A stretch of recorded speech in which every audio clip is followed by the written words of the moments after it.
Today we're back with Heart of the Home, and we're at the home of Janet Petty. And Janet's going to show us how to do a couple of very interesting things that I don't think you'll want to miss. Please stay tuned. Hi. Today we're here with Janet Petty, and Janet, despite what she says, is one of Harrison's resident textile experts. And Janet made this beautiful rug out of those single socks that are left after the aliens come and take one of your socks out of the dryer. I don't know if you've seen that commercial or not, but it's very cute. So Janet, how did you make this beautiful piece of art?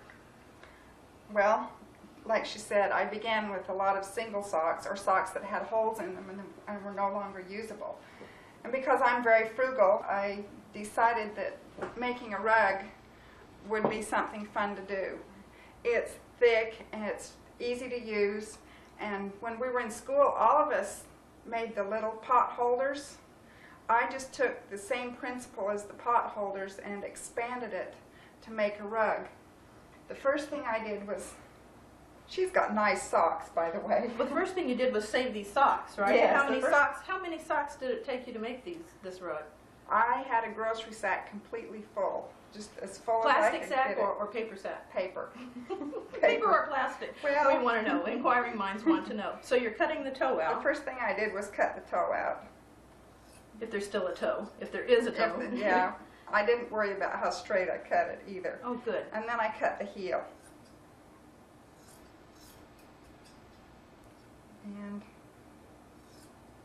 Now, is this area used or not usable. Not usable, okay. Trash.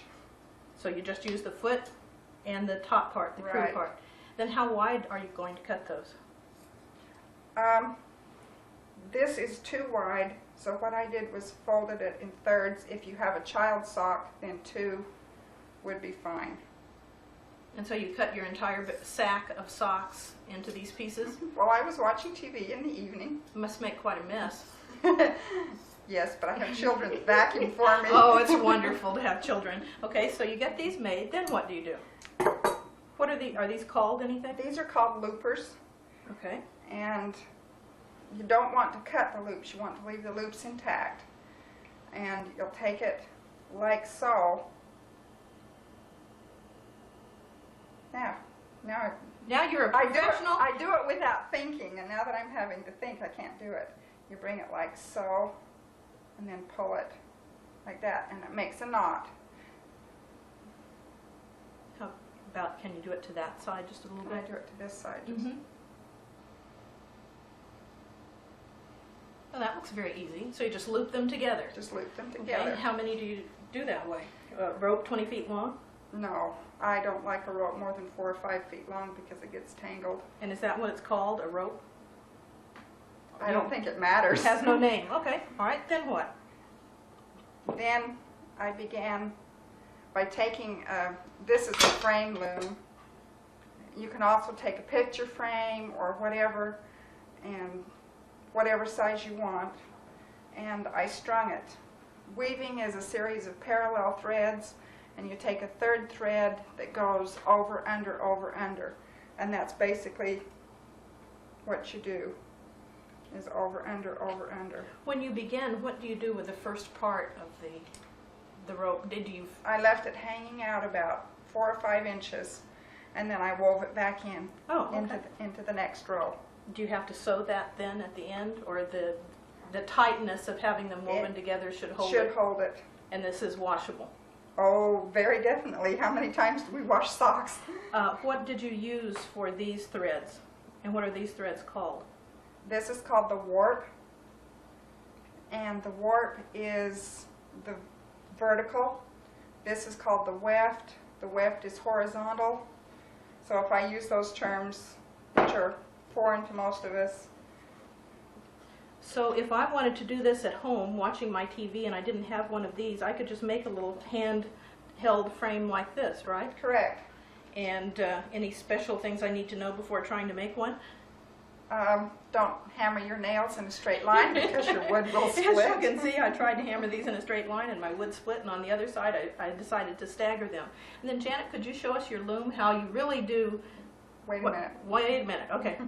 I told her when I asked her to do this, to do these 1/4 of an inch, And now that I've looked at it with finishing nails in it, it would probably be better to do it about 3/8 of an inch apart. Okay, and Because the thickness of the socks will not go in the 1/4 of an inch, so about 3/8 of an inch apart. right, and quickly show us your loom there because we want to see how you do that. This is a little demonstration loom that I have that I take to school with me. And I just got it, so I've got a project on here to work out the kinks.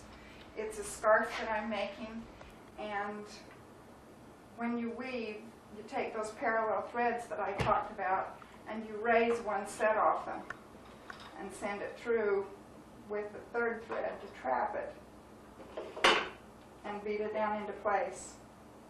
And this is how... And then you raise the opposite set of threads and send it through again. And this is how all fabric is made? This is how all fabric is made, unless it's knitted. Well, Janet, we really appreciate you sharing this with us today, and know that this really isn't enough time for you to give us a good demonstration, but you're going to demonstrate some other good fry bread soon, so please stay tuned. Welcome back. Now Janet's going to show us how to make Navajo fry bread. Janet, take it away.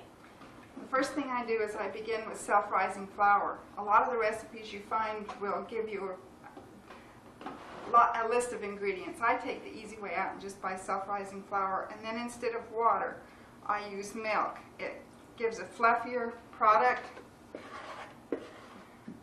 and I mix it until I have a soft dough. And I noticed you didn't measure. You've done this enough times that you can just tell. Yeah. Maybe you can give us a recipe for later that we can put up on the screen. 5 cups of flour will make 5 or 6 tacos. I make that up into a small ball through the magic of television. We have one already done.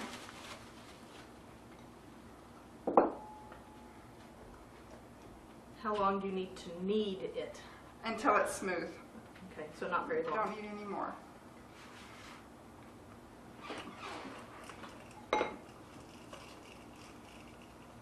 Then we roll it out until it's approximately 1/4 of an inch thick. Much thicker than a regular tortilla. Oh yes.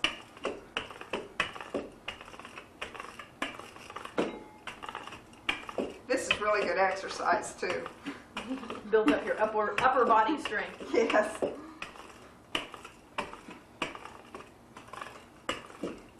I put about 1/2 inch of oil into a cast iron fry pan, and I've turned it on to just above medium. And the oil should be hot. We take the bread, relax it just a little bit. Can you do that with a pizza too? No, I can't do that with the pizza, they're too big. And then I come over here and I slide it all the way under the oil. Ooh, it's bubbling. Yes, if I've done this right, it will rise. And Oh, she's done good. it right because it's rising. And it's poofing up. Yes, that's what I mean by rise. It poofs up. It's got big bubbles all across it.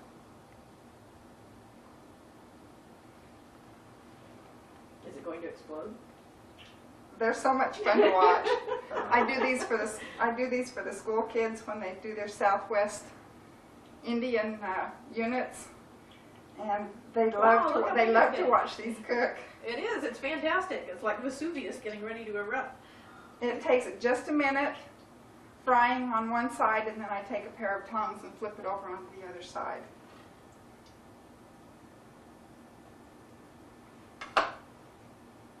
We'll flip it early, okay? It's probably a little pale, But but for the for the sake of television what we're audiences, doing here, yes, it's almost it's brown. almost brown. Wow. This is kind of the way you make sopapillas too, isn't it? Yes, yes. And then you can sprinkle it with cinnamon and sugar. Only instead of using baking soda and baking powder in the recipe, sopapillas, I use yeast flour and a little bit extra sugar. This doesn't have any sugar in it at all. Okay.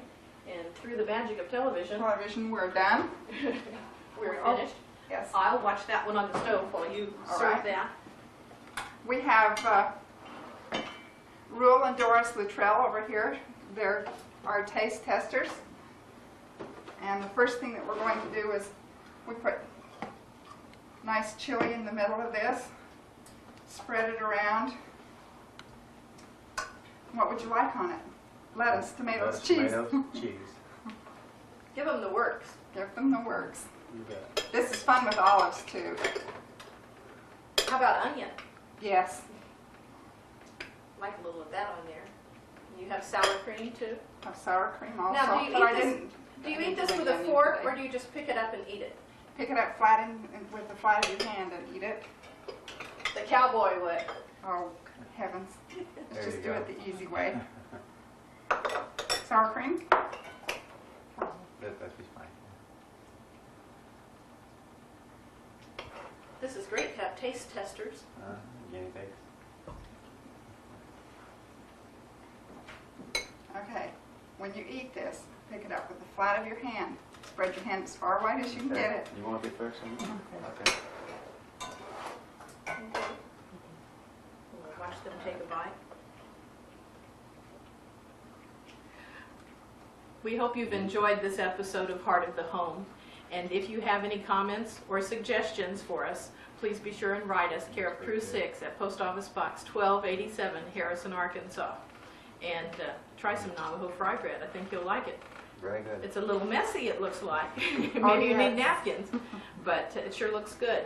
Janet, do I need to watch this one on the stove? Yeah, When it is should it? come off. Okay. This looks Oh, good. yes. It looks like a giant unholy donut.